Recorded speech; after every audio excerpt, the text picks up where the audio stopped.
உலக தமிழ் நண்பர்களுக்கு வணக்கம். பழமொழியின் பொருளறிவோம் பகுதியில் இன்றைக்கி நாம் பார்க்க போகிற பழமொழி 1000 பொய் சொல்லி ஒரு கல்யாணம் பண்ணு.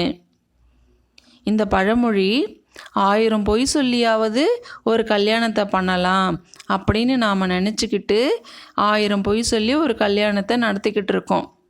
ஆனால் இது தவறு.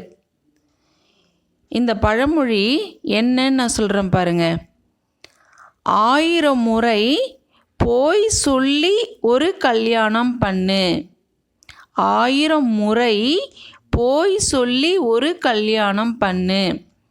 அதாவது நம்ம வீட்டில் ஒரு கல்யாணம் நடக்குது அப்படின்னா எல்லாரையும் கூப்பிட்டு, சொந்தம் பந்தம் உறவினர்கள் எல்லாரையும் கூப்பிட்டு பண்ணணுமா. இதில் நம்ம உறவினர்களையோ நண்பர்களையோ ஏதாவது ஒரு பகை காரணமாக நம்ம யாரையும் விடக்கூடாது. அப்படி பகைவர்களாக நமக்கு இருந்தாலும் அவங்கக்கிட்ட 1000 முறை போய் அவங்கள கூப்பிட்டுட்டு வந்து நம்ம கல்யாணம் பண்ணணும். யாரையும் விட்டு கொடுத்து கல்யாணத்தை பண்ணக்கூடாது. உறவினர்களும் நண்பர்களும் நிறைந்து யாரையும் விட்டு கொடுக்காம ஒரு கல்யாணம் செய்யணும் அப்படிங்கிறது தான் இந்த பழமொழியோட அர்த்தம். இது தான் மருவி தவறாக நாம் இன்றைக்கி பயன்படுத்திகிட்ருக்கோம். இனிமேல் அந்த தவறை நாம் செய்யக்கூடாது. எப்போ இந்த பழமொழியை நான் சொல்கிறேன், கேட்கலாமா?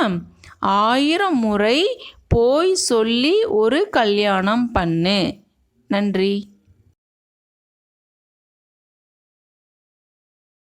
தமிழ் டீச் சேனலை சப்ஸ்கிரைப் பண்ணிக்கோங்க. பக்கத்தில் இருக்க பெல் பட்டனை கிளிக் பண்ணிக்கோங்க. நன்றி.